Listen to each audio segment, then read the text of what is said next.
Hi, okay, so this is going to be a video about how to create a bar graph using the Numbers app on your iPad.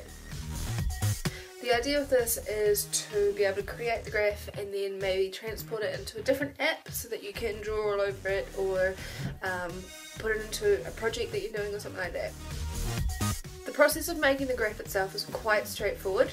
However, in order to get it looking how we need to look, it takes a bit of finagling with all the settings. So I'm going to go through all of that, and then I will take the graph and put it into an app called Notability. Okay, so before we start, I've got to apologise for the shocking quality of the screen recording. Hopefully in future videos I'll get something better. So remember, you can always pause and figure out what you're doing. Right, here's a reminder of the data that we're using from the What is a Bar Graph video. First thing that we need to do is to open up your Numbers app, and then here's an example of how the graph should look once you have finished. You'll notice that I have my data here along the side,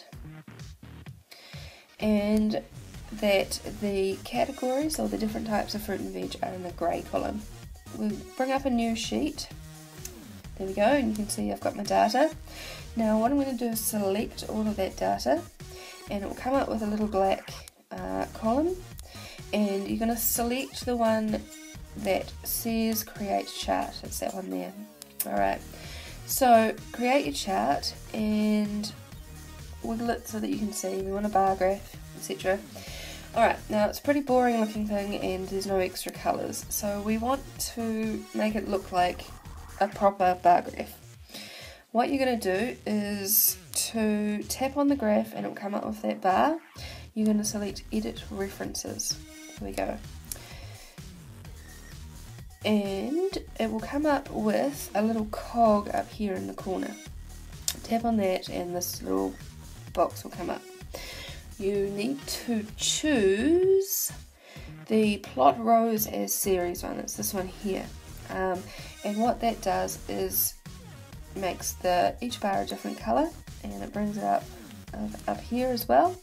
And if you have a look at the show each series, which is this one here, you can see how each category is selected on your table. Alright, so then what you're going to do is to tap your graph again, which will bring up a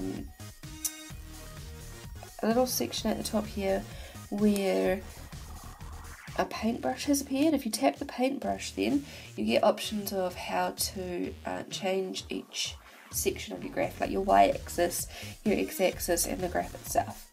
So we're going to focus on the x-axis first. So we turn the title on over here, and we will change the label angle, this one, because you can't really read very well what's at the bottom without that. There we go, title and angle. There we go. I'm making mine diagonal. If you have a look, you can see that it's changed the section here, just down here. Okay.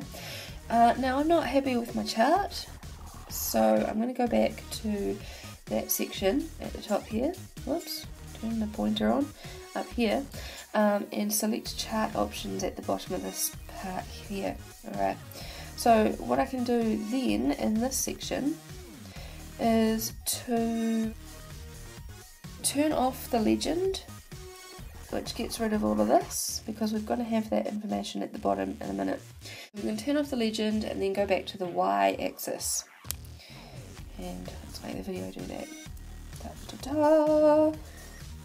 Y-axis. Alright, so once we're on the y-axis, we want to choose value scale settings there, and it will come up with these boxes here. So you want to change these ones, or this one, so that these are whole numbers rather than decimal points. Okay, make sure then that your title is on, coming back, turn your title on, and then also turn on your y-axis line, because that's important. Alright, now next thing that we're going to do is retap. Then what I'm going to do, because I want this information to be down here is I'm going to change these settings so that the labels are on. What I'm going to do is to change the series names, make sure that those are showing, and turn off the category.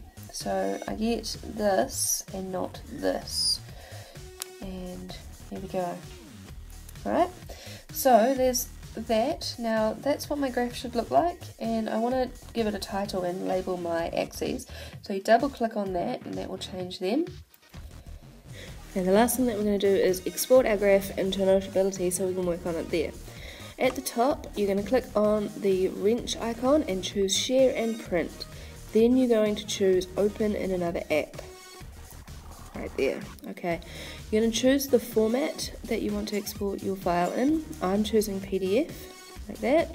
Converts it, and then it chooses the app, or you can choose the app that you're going to put it in. And I've chosen Notability, so there we go. And basically you just click through, and there is my graph in Notability where I can scribble on it if I need to. Or alternatively add it into a project that I already have.